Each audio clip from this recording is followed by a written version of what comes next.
पुण्याच्या मनसरमध्ये मशिदीचा भाग कोसळलाय आणि एक भुयार आढळलाय। पंचायत शहरातल्या मध्यवर्ती भागातल्या एका मशिदीखाली सुरू असलेल्या या रस्त्याच्या कामादरम्यान मशिदीचा काही भाग कोसळला। यामध्ये भुयारासारखी रचना दिसून आल्यानंतर परिसरात खळबळ उडाली। या घटनेनंतर हिंदू संघटनांनी या भुयाराचा तपास करून सत्य समोर आणण्याची मागणी केली आहे, तर दुसरीकडे मुस्लिम संघटनांनी मशिदीच्या झालेल्या नुकसानावर आक्षेप घेत ही घटना दुर्दैवी असल्याचं म्हटलं आहे। दरम्यान याचा आढावा घेतलाय आमचे प्रतिनिधी अविनाश पवार यांनी।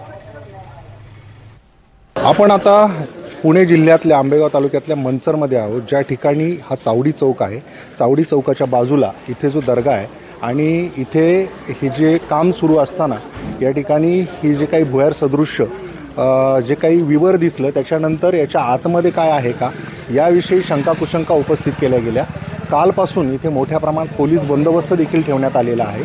इथे कोणताही अनुचित प्रकार घडू नये यासाठी पुणे ग्रामीण पोलीस अधीक्षक संदीप सिंह गिल यांनी स्वतः लक्ष ठेवून या संदर्भात पोलीस बंदोबस्तावर इथे भर दिलेला आहे। त्यासोबतच जिल्हाधिकारी जितेंद्र डुडी हे पुरातत्व खात्याच्या संपर्कात आहे। आता इथे पुरातत्व खाते जे काही तपासणी करेल त्यानंतर पुढची दिशा ठरेल। मात्र आत्ता इथे काही तणावाची परिस्थिती आहे का या संदर्भात मुस्लिम संघटनांचे काही पदाधिकारी आहेत, काय इथे परिस्थिती आहे? नाही सर, इथं काही परिस्थिती नाही आहे, कोणत्या प्रकारचा काही तणाव नाही आहे। चुकीच्या अफवाला कोणी बळी पडू नये। ही दर्गा जी आहे ती त्याचा सगळं बायोमेट्रिक तुम्हाला आंबेगाव तालुक्याच्या हिस्ट्रीवरती तुम्हाला मिळेल।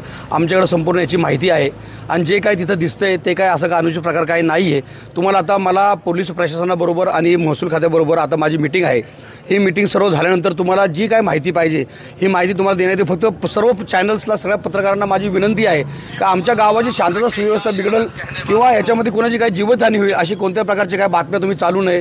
तुम्हाला जी काय माहिती पाहिजे त्या सर्व माहितीकारांना आम्ही तुम्हाला सहकार्य करायला तयार आहोत। अशीच फक्त तुम्हाला या विनंती करतो, तुम्ही हे सगळं आता थोडे वेळ तुम्ही थांबवावं आणि यानंतर तुम्हाला जी काय माहिती पाहिजे ती आम्ही माहिती तुम्हाला पुरवू, एवढं या ठिकाणी मी सांगतो। जय हिंद, जय महाराष्ट्र।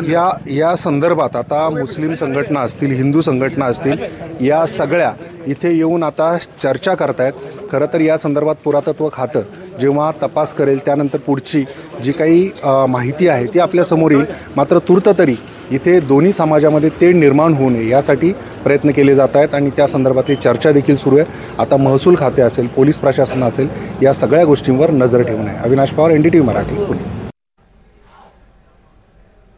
भुयारामध्ये काय आहे त्या संदर्भात हिंदू संघटना ज्या आहेत त्या आग्रही आहेत की तिथे शोध घेतला जावा आणि या भुयारामधली जी वस्तुस्थिती आहे ती समोर आणण्याच्या दृष्टिकोनातून प्रशासनाने प्रयत्न करायला हवेत। काय इथे म्हणजे पहिल्यांदा भुयार सदृश्य जे काही विवर दिसलं तिथे काय आहे आणि आता तुमची मागणी काय आहे? मनसर हे पांडवकालीन असून मनसरमध्ये मनसर गाथा आहे तुकाराम महाराजांची आणि याला इतिहास आहे, हिंदूंचा इतिहास आहे। तर तिथं जे आता काही जे स्ट्रक्चर आहे आता, तर ते स्ट्रक्चरचं काम करत असताना त्या स्ट्रक्चरच्या अंतर्गत काही आम्हाला पुरातत्व ज्या काही हिंदूंच्या गोष्टी आहेत त्या अशा त्याच्यात दिसून येतात आहे। तर आमची प्रशासनाला मागणी आहे की त्याची आर्किओलॉजिकल यांच्यामार्फत कलेक्टर साहेबांना विनंती आहे की त्याची चौकशी व्हावी। आम्हाला कुणाच्याही भावना दुखवायच्या नाही आणि कुठलाही आक्षेपार्ह असं कुठली गोष्ट काय करायची नाही। पण आमची मागणी आहे का पहिले त्या आर्किओलॉजिकलकडून त्याची पूर्ण तपासणी करावी आणि ती केल्यानंतर जे काही निदर्शन असेल